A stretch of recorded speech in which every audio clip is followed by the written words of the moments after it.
So Chase Claypool sat down on the I Am Athlete podcast and went on to talk about how he believed he was a top 3 receiver. Now, this is not going to be a video entertaining the idea if what we think he said is true or not. I don't think anyone really sees him as that, but him saying it, I think is probably more of a positive than anything because you want that kind of confidence in yourself. But him saying this did grab my attention because he is a very interesting player to break down. He's an incredibly athletic player with a really great frame for his position. He's had some really fantastic plays in his young career, and after a really promising rookie season, he kind of followed it up with more of a plateau year, very similar, just with less touchdowns. But how much of this was because he was playing with Big Ben on his last leg or the offensive line? Well, numbers lie, media people lie, narratives definitely lie, but film doesn't. So we're going to take a look at Old Reliable and let Chase Claypool's game speak for itself. And no, he's not a top 3 receiver in the NFL, but after doing a deep dive into his film, I do have a very different opinion on him when all was said and done, and I think you might too. There's obviously a lot to talk about, so let's get into it. At 6'4", 240 pounds, running a 4.42 40, benching 19 reps at the combine. With these measurables and numbers, he's bigger, faster, and stronger than your normal NFL wide receiver. And when I started watching his games looking for a comparison to see where he actually ranks in the grand scope of things, it became very difficult. And the main reason for that is the comparison I kept reaching wasn't even a wide receiver at all. The more I watched his games, the more he reminded me of Darren Waller or Mike Gesicki, players that are labeled as tight ends, but a lot of time don't have their hand in the dirt. They have very specific routes and are put in situations to be successful, either in bunch sets or isolated on one side of the field. This really puts defenses in such a tough spot with guys like this that are ridiculously athletically gifted. Darren Waller is too fast for linebackers, too big for corners, and safeties feel like a good matchup, but his route running ability typically is better than their coverage skills. And then I started looking at a guy like Chase Claypool, and I started picturing him wearing number 83 like he did in college, and I started picturing him if he was labeled as a tight end that was just split out a lot, and my whole perspective changed. He's actually a cracked out tight end who's undersized, but way more athletic than a normal tight end. He's big and physical enough to be elite blocking on the perimeter, big enough to chip linebackers and seal the edge, very similar to Darren Waller in my eyes. And looking at the NBA, they're now in an era of positionless basketball, and I think we're starting to see a lot of the same in the NFL. Debo playing the wide back position last year, Cordell Patterson doing everything, Percy Harvin a couple years ago.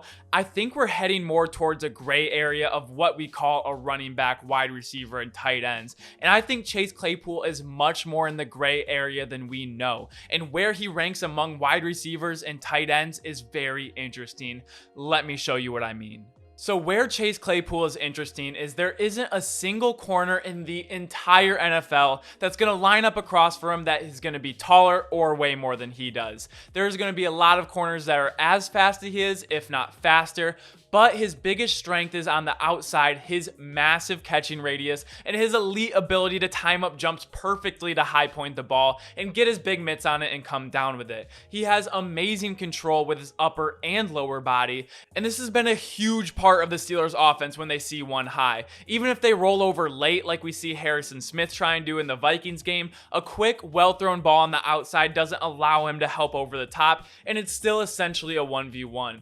This is what Darren Waller does for the Raiders offense. They like to isolate him on one side of the field and see who they throw out to cover him, like in these games against the Chargers and Dolphins. If he can stack them with his 4.4 speed, then he does. If not, Carr still loves this matchup, and this isn't a 50-50 ball. It's more of a 75-25.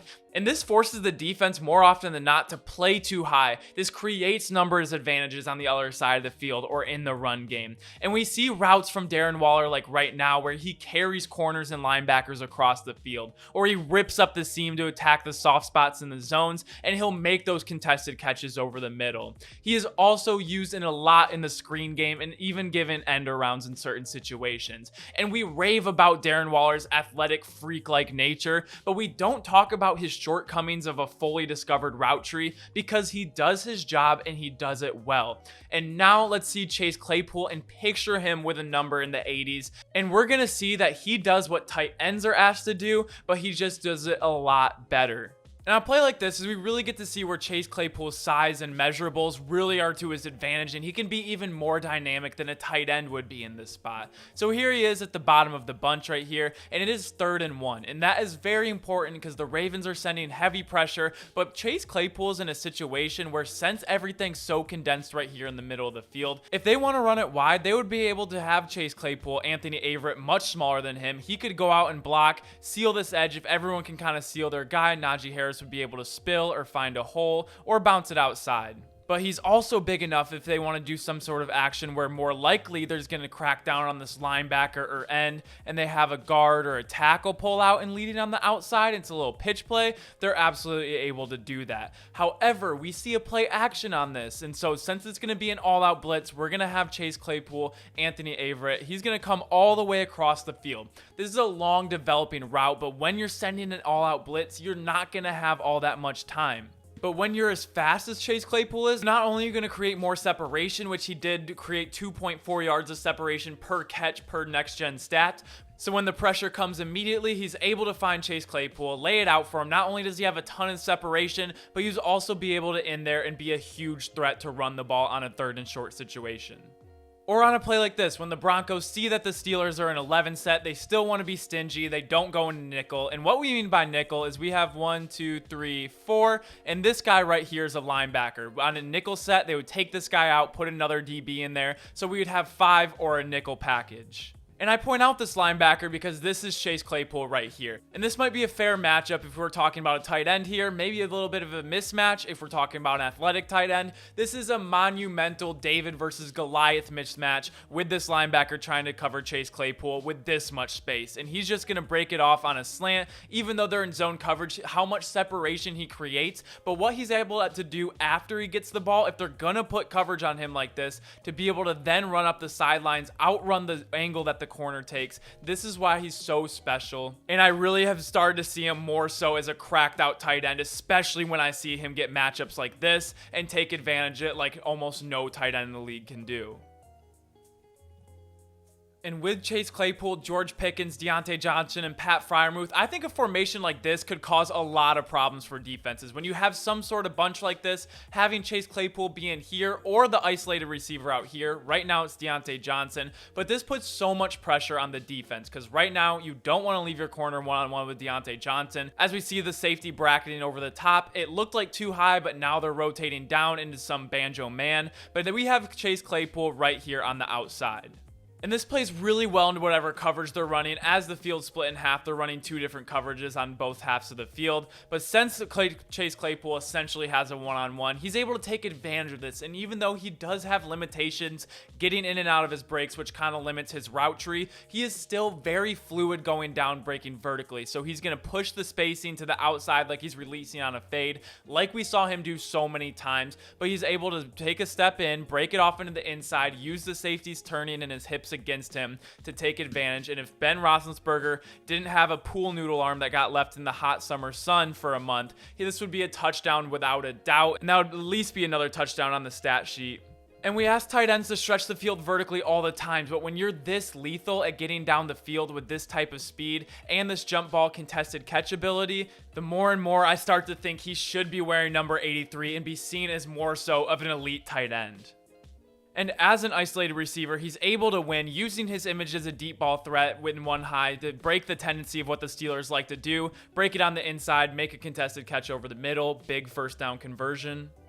And when he's in the slot split like this, there's so many things he can do. Take it across the field, go up on a fade route. But when he's able to split the seam, find the soft spot in this too high defense, and allow your quarterback just to high point the ball, trusting that you're going to be able to come down with it, even if there's contact, is so huge. Because as this hybrid gray area guy, what he lacks in size, he more than makes up for in a lot of the things that we just saw in the previous clips. So now, is he a top 3 wide receiver?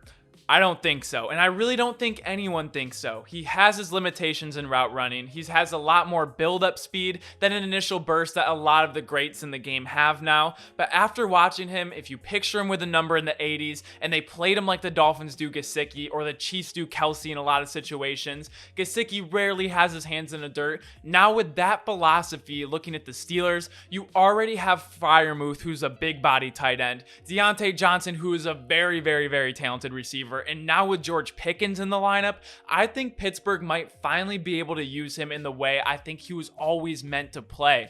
And I feel like I say this in every Steelers video I make. There is no intention here to insult Big Ben, first ballot, no question, but I think Trubisky and Pickett both have more of a live arm and legs than Ben did last year, that's no question, and I think this only benefits Claypool. And who benefits more from a good run game than tight ends and slot receivers? This opens up the middle of the field for them so much in the play action game, and I think the Steelers will heavily rely on the run this year, with Najee being who he is and taking pressure off the young and developing quarterbacks. And this is why it's so hard to rank him against other wide receivers in the NFL. Most lists don't even have him in the top 32, which to me is a bit out there, but no guys on this list really play the way he does at his size. The closest thing to him is Mike Williams with the Chargers, and I also think the Chargers have a better grasp on how to use him with some of his limitations, but also taking full advantage of what makes Mike Williams so unique with his size and speed.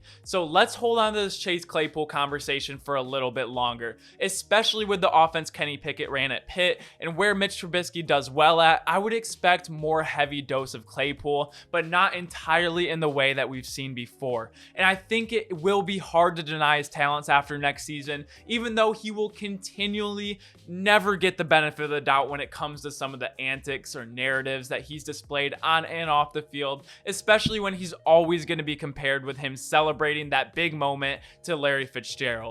But I am very excited. I think the Steelers have an incredible wide receiver, tight end, and running back room collectively. And now it's all going to be about protecting the quarterback and hope they choose the best guy out there that can get it to him, because all the talent is there.